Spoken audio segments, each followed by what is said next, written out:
हाँ, तो दरअसल कैसी आशा करता हूँ कि आप अच्छे होंगे, स्वस्थ होंगे और आप पढ़ाई में चलते होंगे और आपको उचित है कि हम आपके लिए पिछले साल के प्रश्नों के माध्यम से तैयारी करवा रहे थे और अभी तक हमने 220 प्लस वीडियो बना चुके हैं। आप जाके देखिए विद्यार्थियों। और आपको पता होगा कि मैं जीडी कांस्टेबल जो एग्जाम हो रहे हैं अभी वर्तमान में, उनका जीके जीएस का पीवाईक्यू सॉरी जीके जीएस का विश्लेषण एनालिसिस कवर करवा रहा हूँ। तो आज हम लेने वाले हैं 13 फरवरी के सभी शिफ्टों के एक साथ। ध्यान रखें, तीनों शिफ्टों का एक साथ कवर कंबाइन आपको जीके जीएस मिलेगा। देखिएगा पिछले दिनों की तुलना में किस प्रकार का प्रश्न आया है, क्या पिछले साल के प्रश्न रिपीट हुए हैं या पिछले दिनों के शिफ्टों के प्रश्न रिपीट हुए, क्या कैसा हुआ देखिएगा। आप कंटिन्यू आपको बताते रहें। जब हम 4 तारीख का 6 का 7 का 10 का 11 का बना चुके हैं, अब 12 का बन चुका है, जो 13 तारीख का चल रहा था, आप लोग जाके देखिएगा। नहीं देखें तो इसकी जानकारी आपको कहाँ मिलेगी, एसएससी जीडी 2025 एग्जाम जीके जिस एनालिसिस करके एक प्लेलिस्ट वहाँ मिल जाएगा। और आपको बता दें, इसके बाद हमने 220 प्लस वीडियो का मैथ्स भी शामिल है, रीजनिंग भी शामिल है, हिंदी भी शामिल है, जीके जीएस है। पिछले साल के पैटर्न के अनुसार हमने पिछले साल के प्रश्नों का कवर करवाया है। इसकी जानकारी आपको एसएससी जीडी एग्जाम कांस्टेबल 2023-24 के प्लेलिस्ट में मिलेगा। और रही बात विद्यार्थियों, आप एक बार जाके पढ़े, बिल्कुल टॉप टॉप वीडियो पढ़ाया और आप पढ़ ले तो टॉप में ही जाओगे। हम आपको गारंटी 80-90% आपको फायदा मिलेगा। मैथ्स भी मस्त कवर हुआ है, रीजनिंग भी कवर, हिंदी भी कवर। 200 प्लस वीडियो, 220 हो सकते हैं आप लोग। चलिए, और आपको बता दें हम 7 फरवरी के करवा चुके हैं कवर, जाके देखें। 10 का हो चुका है और 11 का हो चुका है और 12 का हो चुका। अब लेने वाले हैं 13। ठीक है, इस प्रकार से हमने 4 तारीख कवर करवाया। 5 का नहीं है, 6 का है, 7 का है, 10 का है, 11 का है और 12 का है। आज ले रहा है 13 तारीख के। तो इतने दिनों का अगर आप नहीं देखें तो जाके देखें, क्योंकि प्रश्न रिपीटीकरण हो रहा है और पिछले साल के प्रश्नों को देखना चाहते तो प्लेलिस्ट अलग डाला है, जाके देखो। दोनों प्लेलिस्ट का एक बार विजिट करें। चलिए दिखाते हैं किस प्रकार के प्रश्न आए थे आज। और प्रश्न तो रिपीट हो रहा है विद्यार्थी, बात ध्यान रखें। तो प्रश्न रिपीट हो रहे हैं तो आपको क्या करना है, 24 के टॉप टॉप प्रश्न पढ़ लीजिएगा और 2025 जो भर्ती में डे बाई शिफ्ट बाई आ रहे हैं उनको देख लीजिएगा। चलिए, नंबर आप आराम से जीके पक जाएंगे।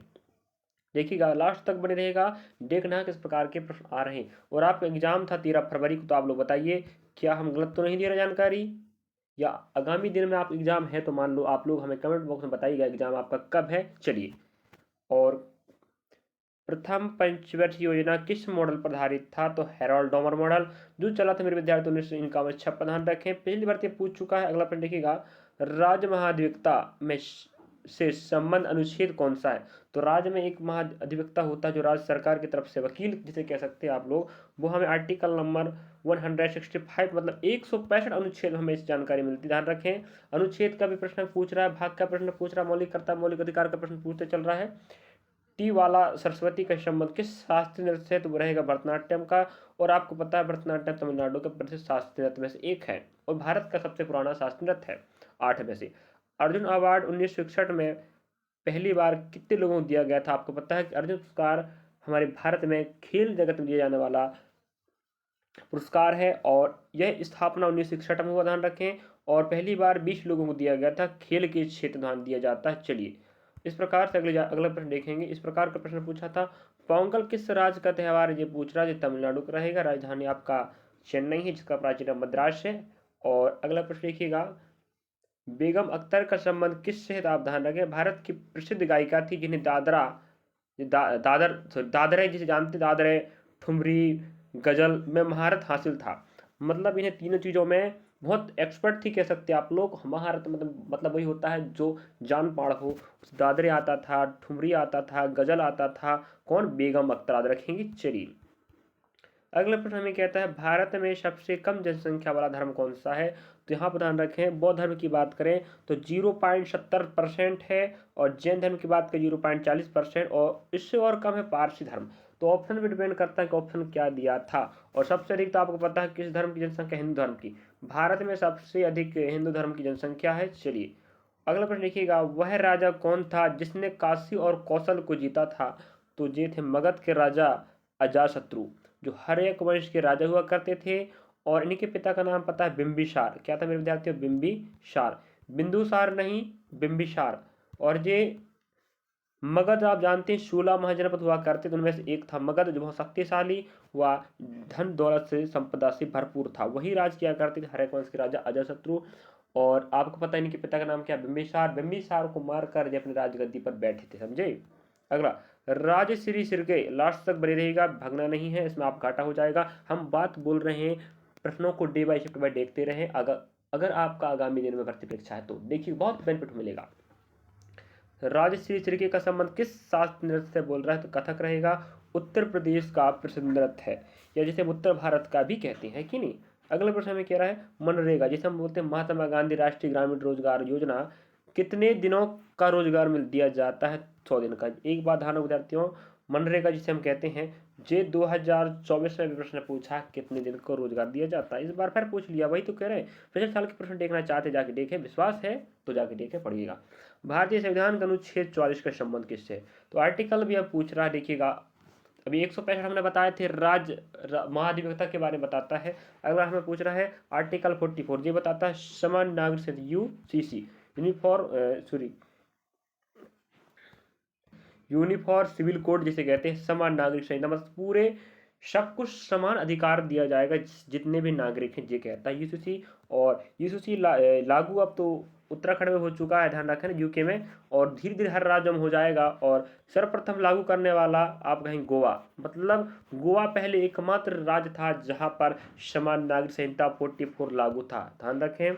और अगला प्रश्न में कह रहा है भारत में वर्तमान लघु उद्योग मंत्री, इसके पहले हमें संस्कृति मंत्री पूछ चुका है कि नहीं। और एक प्रश्न क्या पूछा था, मंत्री, हाँ मंत्री परिषद का प्रश्न ध्यान रखें, आपको पूछ रहा कौन कब क्या है, कौन क्या है, जी जरूर याद कर लीजिएगा, आपके पास अगर वक्त है तो पढ़ना तो पड़ेगा, 2 नंबर पकाना था कि नहीं। तो जीतन राम मांझी याद रखेंगे। चलिए अगर मानव तस्करी जो शब्द है, या मानव तस्करी से संबंधित हमें कौन सा अनुच्छेद मिलता है, यहाँ ठीक तरीके से प्रिंटिंग नहीं हो पाया, ध्यान रखें, टाइपिंग तो आप लोग हमारे मुंह से सुन सकते हैं और लिख सकते। चलिए तो मानव तस्करी से संबंधित जानकारी हमें मिलता है अनुच्छेद आपको 23 में, ठीक है। अगला प्रश्न देखिएगा, TN राजरत्नम पिल्लई किस वादंत्र के वाद अंत से संबंधित वो रहेगा, नादस्वरम, ध्यान रखें। नादस्वरम एक क्या है, वाद अंतर है जिसका संबंध TN राजरत्नम पिल्लई से है। अगला प्रश्न हम यहाँ पर कहता है दीपावली का त्यौहार कब मनाया जाता है, बहुत सरल सा प्रश्न है, लेकिन आप कहोगे भाई अपने हिसाब दिमाग लगाओगे, लेकिन हम ऑप्शन भी देना पड़ता। हर साल कार्तिक महीने के कृष्ण पक्ष की अमावस्या को मनाया जाता। अब रही बात वहाँ ऑप्शन क्या दिया था, ये डिपेंड करता है कि नहीं, हम तो पूरा बता दिए। हर साल मनाया जाता है कार्तिक महीने के कृष्ण पक्ष में, आपको पता 2 पक्ष होते हैं, शुक्ल पक्ष और कृष्ण पक्ष। चलिए अगला प्रश्न आप देख पा रहे होंगे, मौलिक साहब को वर्ष 2018 में संगीत नाटक पुरस्कार किस नृत्य में मिला था, तो रखें कथक, क्या रहेगा, कथक, समझे। उत्तर भारत या उत्तर प्रदेश का प्रशासनिक नृत्य में एक है। और सबरीमाला मंदिर कहाँ स्थित, बहुत शानदार प्रश्न जो रहे केरल का, और राजधानी इसका क्या रहेगी, तिरुवनंतपुरम। अगला प्रश्न में कहता है भाई भारत के संविधान के अनुच्छेद 256 का संबंध किससे है, हम बता चुके हैं, अनुच्छेद से प्रश्न पूछ रहा है, जो रहेगा केंद्र और राज्य के बीच संबंध। तो केंद्र और राज्य के बीच में संबंध की जानकारी हमें आर्टिकल नंबर 256 देता है। और सहकार्य आयोग तो आप जानते होंगे जो केंद्र और राज्य के बीच आपसी संबंध को स्थापित करने में काम करता है, समझे। अगला प्रश्न है वर्तमान में सशस्त्र सीमा बल SSB जिसे कहते हैं के महानिदेशक कौन है, देखिएगा अमृत मोहन प्रसाद। इस प्रकार से आपको वर्तमान में कौन पद में आसीन है याद करना पड़ेगा। अगला प्रश्न देखिएगा प्रार्थना समाज संस्थापक कौन है, इस प्रकार से ब्रह्म समाज, वेद समाज, आर्य समाज, सबका प्रश्न पूछ चुका। धीरे धीरे सब समाजों को इकट्ठा कर लेगा और प्रश्न बनाते रहेगा, तो आपकी जिम्मेदारी बनती है पिछले प्रश्नों को पढ़ते रहेगा। और ये रहेगा विद्यार्थियों आत्मा राम पांडुरंग, ध्यान रखेंगे। और 31 मार्च 1857 को मुंबई में हुआ था। यहाँ से प्रश्नों का गट्ठा बन सकता है कि प्रार्थना समाज स्थापना कब हुई, तो 31 मार्च 1857 कहाँ हुई, मुंबई बनेगा, किसने किया, तो आ रहेगा आत्माराम पांडुरंगा। और साथ में महादेव गोविंद राणे RG भंडारकर का भी विशेष सहयोग है इस प्रार्थना समाज की स्थापना में। हमारा काम आपको सही सटीक जानकारी देना, आपका फर्ज बनता है कि आप प्रश्नों को पढ़ते रहें और तैयारी करते रहें। विश्वास के साथ पढ़े विद्यार्थियों, कोई गलत जानकारी नहीं, सही सटीक यानी प्रश्नों के संग्रह करके विद्यार्थियों से पता करके हम आपके पास डाटा प्रोवाइड करवा रहे हैं। चलिए कड़ राजवंश संस्थापक कौन है, तो रहेंगे वासुदेव कड़। और कौन सा वेद संगीत से संबंधित, आपको सामवेद। और हमारे वेदों की संख्या कितने में विद्यार्थी, 4 है कि नहीं, ऋग्वेद, सामवेद, यजुर्वेद, अथर्ववेद। तो जो सामवेद है वहां पर संगीत की जानकारी हमें मिलती है। अगर देखिएगा तिताज साधु किस खेल संबंधित है, क्रिकेट से जुड़ी खिलाड़ी है। और घरेलू क्रिकेट में भारतीय महिला क्रिकेट टीम और बंगाल के लिए खेलती कौन, सिताज साधु। इस प्रकार से हमें संबंधित खेल, संबंधित खिलाड़ी कौन से राज्य संबंधित है, संबंधित कप ट्रॉफी शब्द वाली प्रश्न पिछले साल पूछा था, इस साल भी पूछ रहा है। अगर देखिए कदम वंश के संस्थापक कौन है, तो मयूर वर्मा, जो लगभग 345 ईस्वी में इन्होंने स्थापना किया था। अगला प्रश्न देखिएगा, हमें पड़ोसी देशों का प्रश्न थोड़ा उठपटांग पूछ रहा है इस बार। भारत के पड़ोसी देश में सबसे अधिक शहरी आबादी कहाँ की है, तो रहेगा नेपाल में।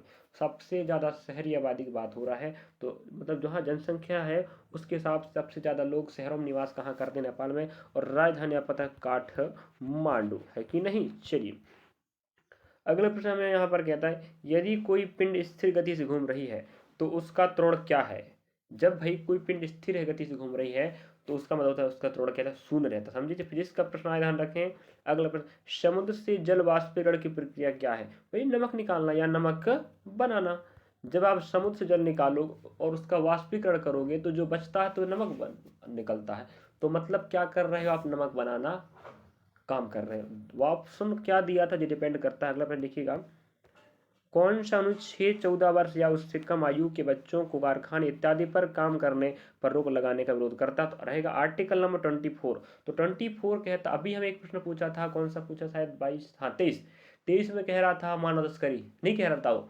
तो आप देखिएगा प्रश्न पूछ रहा है, महत्वपूर्ण महत्वपूर्ण अनुच्छेद पढ़ लीजिएगा, 3-4 अनुच्छेद का नाम आ चुका भी, ध्यान रखें समझे। तो आर्टिकल नंबर 23 कह रहा था मानव तस्करी से संबंधित जानकारी, और 24 कहता है 14 साल से कम उम्र के बच्चों को काम करवाना कारखाने जैसे स्थानों पर अपराध है। अगला प्रश्न देखिएगा, 2023 के आंकड़ों के अनुसार भारत का सबसे गरीब राज्य कौन है, बिहार है, जो 2011 के अनुसार रहेगा 33.7%, अभी भी ध्यान रखें। और सबसे अमीर राज्य रहेगा महाराष्ट्र, बिहार राजधानी पटना है, महाराष्ट्र की मुंबई है। अगला प्रश्न हमें क्या कहता है, बिस्मिल्लाह खान युवा पुरस्कार किस क्षेत्र दिया जाता है, संगीत, नृत्य, नाटक, लोक कलाओं में उत्कृष्ट प्रदर्शन करने वाले युवा कलाकारों को, और यह पुरस्कार संगीत नाटक अकादमी द्वारा दिया जाता है। और इस अकादमी की स्थापना 1952 हुआ है। जी पहले प्रश्न पूछ चुका और बता भी चुके हैं, समझे। और बिस्मिल्लाह खान को आप जानते हैं, प्रसिद्ध क्या है जी, शहनाई वादक। विद्यार्थियों प्रसिद्ध शहनाई 1947 में 15 अगस्त 1947 को लाल किले पर स्वतंत्रता दिवस पर इन्होंने शहनाई बजाया था, हमारे वर्तमान पीएम के सिफारिश पर। तो उस समय पीएम कौन थे आपके, माननीय श्री पंडित जवाहरलाल नेहरू।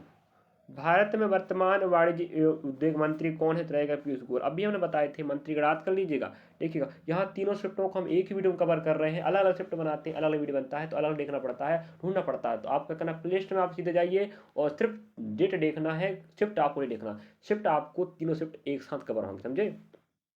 तो आप लोग ध्यान रखें, जल्द दिमाग लगा लगा के पढ़ते रहिएगा, वक्त नहीं है, पेपर बहुत फास्ट हो रहा है। निम्नलिखित में से किस राज्य का बाल लिंग अनुपात सबसे कम, मतलब कहाँ पर शिशु लिंग अनुपात सबसे कम है, तो हरियाणा रहेगा। और ध्यान रखें पूरे भारत में 918 लिंग अनुपात है वर्तमान में। जो 2001 की बात करें, यहाँ कितना 2001 में कितना था, 2001 में 927 था, समझे। 927 अब 918 हो गया, तो यहाँ बाल लिंग अनुपात गिर गया है भाई। इस कारण से हरियाणा सरकार ने क्या किया था, बेटी बचाओ बेटी पढ़ाओ योजना चलाया था अपने लिंग अनुपात को ठीक करने के कारण। चलिए उसके बाद पूरे भारत में चला। उत्तर भारत का शास्त्रीय नृत्य कौन सा है, कथक। आप देख पा रहे हो कथक नृत्य का हमें अभी तक 2-3 प्रश्न मिल चुका, तो आपकी जिम्मेदारी बनती पढ़ते रहे, टॉपिक को समझते रहे कि क्या प्रश्न आ रहा है, और बिल्कुल रोज हम आपके लिए कवर करवाएंगे। चलिए 15 तारीख तक भी मैथ्स कवर होगा। मैथ्स आज नहीं डल पाया वीडियो, लेकिन हम प्रयास करेंगे आज डालने का, टेंशन ना लें आप लोग। और हिंदी और रीजनिंग, मतलब चारों पोर्शन तो पर डे अपलोड हो रहे थे, फिलहाल अब बंद कर चुके क्योंकि अब पेपर आपका होने वाला होते चल रहे विद्यार्थियों के। चलिए फिर भी आप लोग जाके देखिएगा, बंगाल की विभाजन किस वर्ष हुआ था, तो आपको बता दें 1911 में। सॉरी रद्द, समाचार रद्द होना चाहिए था यहाँ पर, ठीक है, रद्द बोला था। तो बंगाल का विभाजन किस वर्ष रद्द हुआ था, तो 1911 में। उस समय ब्रिटिश अधिकारी लॉर्ड हार्डिंग थे। और ध्यान रखें यहाँ पर बंगाल विभाजन रद्द हुआ था, जो कह रहा है। और यहाँ पर 1905 में बंगाल का विभाजन हुआ था, लॉर्ड कर्जन, याद रखेंगे। लॉर्ड कर्जन के शासनकाल में बंगाल विभाजन 1905 में हो गया। उसके बाद 1911 में लॉर्ड हार्डिंग शासनकाल रद्द हो गया, याद रखें, दोनों बातों को याद रखें। अगले प्रश्न में कहता है द्रोणाचार्य पुरस्कार की शुरुआत कब हुई, तो 1985। अब बोल देगा किन्हें दिया जाता, तो खेल कोचिंग में उत्कृष्ट प्रदर्शन के लिए दिए जाने वाला पुरस्कार जी प्रशिक्षकों को दिया जाता है। जो खेल शिक्षक होते हैं ना, जो अच्छा प्रदर्शन करते हैं जिनके बच्चे या विद्यार्थी, उन्हें दिया जाता है क्या, दृढ़ता पुरस्कार। और याद रखेंगे 1950 से शुरुआत हुआ है, किन्हें दिया जाता है, तो आप समझ गए होंगे, प्रश्न बन सकता है भाई। अगला, भारत सरकार अधिनियम 1935 में कितने अनुसूचियां थी, तो याद रखें 11 भाग 10 अनुसूचियां। तो अधिकांश हमारे वर्तमान संविधान की बात करें तो आप पता होनी चाहिए, नहीं पता तो लिख लीजिएगा, मैं बता देते हैं भाई। देखो अभी वर्तमान में 25 आपके भाग हैं, ठीक है, 470 अनुच्छेद लिख लो आप लोग, अनुच्छेद। और रही बात 12 आप क्या रहेगा अनुसूचियाँ। तो इन चीज़ें का याद रखें, अब पूछ लिए तो क्या करोगे फिर। हाँ, तो हमें बोल रहा था 1935 अधिनियम में कितने अनुसूचियाँ, तो याद रखेंगे 10। और हमारे भारतीय वर्तमान संविधान जो निर्मित हुआ है उसमें इस अधिनियम का विशेष योगदान, ध्यान रखिए, प्रश्न पूछता है। अगला प्रश्न देखिएगा, अगला प्रश्न हमें कहता है यहाँ पर, भारतीय संविधान के किस अनुच्छेद के तहत प्रधानमंत्री परिषद का प्रमुख होता है। मंत्री परिषद का प्रमुख होता है आर्टिकल नंबर 74। तो अनुच्छेद 74 कहता है कि प्रधानमंत्री मंत्री परिषद का प्रधान या मुखिया होगा, समझे। अगला प्रश्न हमें कहता है, घाटे के बजट से क्या आशा है। हर साल का प्रश्न है, तो घाटे का बजट, इसके पहले भी बजट का प्रश्न पूछ चुका हमें, अब घाटे का बजट, इसका मतलब होता है घाटे के बजट का मतलब किसी देश या संगठन के खर्च उसकी आय से ज़्यादा होना, मतलब जितना बजट बनाया गया था उससे ज़्यादा खर्च हो जाता है तो उसे हम घाटे का बजट कहते हैं, समझे। अगला प्रश्न आप रिपीट हो गया यहाँ पर, तो देखिएगा शायद लास्ट प्रश्न रह गया होगा लग रहा मुझे। चलिए, तो यहाँ पर देख पा रहे आप लोग, कर्नाटक संगीत में बॉम्बे जयश्री के नाम से किसे जाना जाता है, तो जय श्री रामनाथ। ध्यान रखेंगे जो प्रसिद्ध गायिका है जिनका क्या है, जो पूरा नाम जय श्री रामनाथ है, लेकिन बॉम्बे जयश्री के नाम से जानी जाती है। कर्नाटक संगीत, ध्यान रखना विद्यार्थियों, दक्षिण भारत में बहुत प्रसिद्ध है। अगला प्रश्न में कहता है, गोपद ब्राह्मण किस से संबंधित, अथर्ववेद से। अभी हम बात देखिएगा, वेद का प्रश्न इसके पहले आ चुका है कि संगीत का संबंध किस वेद से, तो रहेगा सामवेद। तो ऋग्वेद, सामवेद, यजुर्वेद, अथर्ववेद। क्या गोपद जो ब्राह्मण एक प्रकार का ग्रंथ है, इसका संबंध अथर्ववेद से है। अगला, बिल्स ऑफ लैंडिंग 2024 लोकसभा में किस मंत्रालय पेश किया था, तो लैंडिंग में होता उतरना, क्या जहाज, तो जहाज मंत्रालय ने पेश किया, ध्यान रखेंगे। चलिए अगला प्रश्न देखिएगा, हमें यहाँ कह रहा है, लास्ट प्रश्न रह गया, ध्यान रखें। तो यार जितने ही प्रश्न मिल पाए थे हम लोग विद्यार्थियों, तो हमने बहुत अच्छा प्रयास किया सही सटीक जानकारी देने का। तो लास्ट देखिएगा, ISSF विश्व कप 2024 में भारत ने कुल कितने पदक जीते, 4। इस प्रकार से हमें समझ खेल खिलाड़ी व कितने पदक जीते, कब कौन सा मैच आगामी कब होगा पढ़ना, नृत्य नृत्यांगना पढ़ना है, संबंधित उनकी जानकारी पढ़ना है, किस क्षेत्र प्रसिद्ध है कि नहीं। इस प्रकार से हरित क्रांति पढ़ना, जनगणना पढ़ना है, तो पंच योजनाएं पढ़ना है। तो इस प्रकार से हमें वही टॉपिक बार बार रिपीट कर रहा है, तो आपकी जिम्मेदारी बनती है अब आप इन प्रश्नों को घर में जाकर पढ़ लीजिएगा और बेहतर प्रयास करना है। इस बार नए उमंग के साथ पेपर देकर आपको बेहतर परिणाम लेकर एक पोस्ट जीडी कांस्टेबल लेकर आपको फौज में भर्ती में होकर देश सेवा करना है कि नहीं करना, बताइए। चलिए मिलेंगे नेक्स्ट पार्ट के साथ। वीडियो अच्छा लगा आपको जरूर शेयर करें, लाइक करें। और जो विद्यार्थी एग्जाम हो चुका था तो वो देख लीजिएगा आप किस तारीख को था, और अगर आप देख पा रहे हैं आपको पता है तो अपने साथियों के पास भी शेयर करें जो जिनका एग्जाम होना बाकी है, तो वो भी पढ़ सके और आप भी। तो आप तो फायदा लीज होंगे हमारे वीडियो के माध्यम से, जो नहीं ले पा रहे हैं उनको भी आप जानकारी देकर फायदा लेने का काम करें। चलिए मिलेंगे नेक्स्ट पार्ट के साथ, नया तारीख रहेगा, नया शिफ्ट रहेगा, तीनों शिफ्ट एक साथ कवर हो रहा है, ये बात ना भूलें। चलिए आपने देख, लाइक सब्सक्राइब करना ना भूलें विद्यार्थियों, और कमेंट भी करें वीडियो कैसा लग रहा है और आपका एग्जाम कब है, किस शिफ्ट में, जरूर कमेंट करें। चलिए मिलते हैं नेक्स्ट पार्ट से, धन्यवाद।